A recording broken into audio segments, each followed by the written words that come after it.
정부가 연장 근로시간을 유연하게 적용할 수 있도록 근로시간 개편을 추진 중입니다.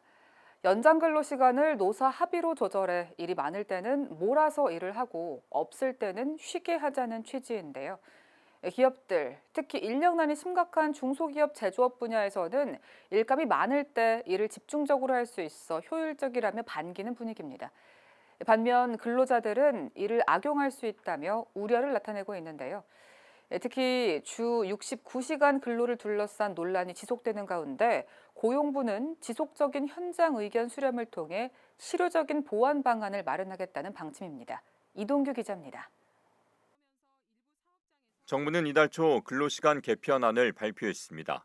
현재는 한 주에 기본 40시간으로 일하고 12시간까지만 연장 근로가 가능하지만 노사가 합의할 경우 연장 근로시간 단위를 월, 분기, 반기, 연 단위로 관리할 수 있도록 하는 게 핵심입니다. 예를 들어 월 단위로 연장 근로를 관리할 경우 일이 많은 주에 연장 근로를 집중적으로 사용하고 다른 주에 적게 일하는 방식으로 월간 연장 근로 52시간만 지키면 되는 겁니다. 단 퇴근 후 다시 출근할 때까지 11시간의 연속 휴식을 보장해야 하는데 주 최대 69시간까지 일을 할 수 있습니다. 아울러 집중적으로 연장 근로를 사용하고 추후에 장기 휴가 등으로 보상받을 수 있도록 하는 근로시간 저축 계좌제도 이번 발표에 포함됐습니다. 현행 보상휴가제를 근로시간 저축계좌제로 확대 개편하여 저축한 연장 근로를 임금 또는 휴가로 선택할 수 있는 제도적 기반을 마련하겠습니다.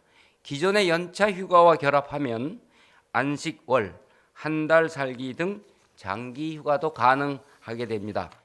경영계에서는 근로시간 개편안에 대해 환영하는 분위기입니다. 현행 근로시간 제도에서는 업무량 증가에 대한 유연한 대응에 어려움이 많았기 때문입니다. 주의 근로시간, 평균 근로시간을 늘리는 건 아니고 주 평균 52시간으로 하되 일이 몰릴 때 특정 주에는 좀 일을 더 할 수 있게 하고 그다음에 일이 조금 적을 때는 그 평균을 지키기 위해서 조금 적게 하고 이런 유연성을 달라는 것이죠. 특히 인력난이 심각한 제조업에서는 이번 근로시간 개편안으로 긍정적인 효과가 나올 것으로 기대하고 있습니다. 주문자 생산 방식에 의한 제조업체의 가장 큰 고민 중에 하나가 정해진 기간 내에 설비를 고객에게 인도하는 것이 가장 힘든 점이라고 할 수가 있겠습니다. 현재 정부에서 개편 추진하고 있는 근로시간 유연 제도는 저희와 같은 주문자 생산 방식의 제조업체 입장에서 보면 상당 부분 긍정적인 효과로 작용할 것으로 판단되고 있습니다. 이유는 노사가 합의가 된다면 근로시간을 선택적으로 또는 탄력적으로 이용을 할 수가 있기 때문에 저희와 같은 공급자 입장에서 본다면 제대로 된 물건을 적재적소에 소비자한테 전달을 할 수가 있고요.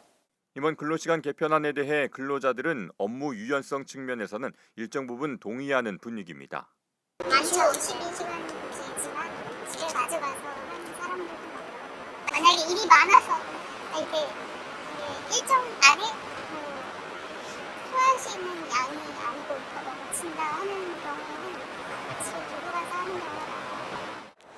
근로자들 사이에서는 근로시간 개편이 악용될 수 있다는 우려도 나오고 있습니다. 정당한 휴가를 보장받지 못하고 장시간 근로만 하게 될 수 있다는 겁니다. 69시간이 실질적으로 업무 강도로 따지면 어마어마한 건데 그거를 저희가 보장받을 수 있다는 생각은 들지 않아요. 업무 과부하가 걸리고 사람이 힘들거든요. 그래가지고 체력적으로도 문제가 되고 그게 이제 지속되면은 이제 몸에 무리가 와요. 그래가지고 돈으로 보상되는 것도 아니잖아요. 그게 그 2주가 바쁘게 일하고 2주는 좀 쉰다 하더라도 결국 평균 임금은 똑같이 돼서 기업들은 되게 좋아할 것 같긴 한데 근로자들은 사실은 반기진 않을 것 같고. 이번 근로시간 개편과 관련해 현장 의견 수렴에 나선 고용부는 지난주에 이어 이번 주도 현장 의견 수렴을 지속한다는 계획입니다. 이를 통해 제도 개편이 선택권 확대, 건강권과 휴식권의 조화라는 본래 취지대로 작동할 수 있도록 실효적인 보완 방안을 마련하겠다는 방침입니다. 예스티비 뉴스 이동규입니다.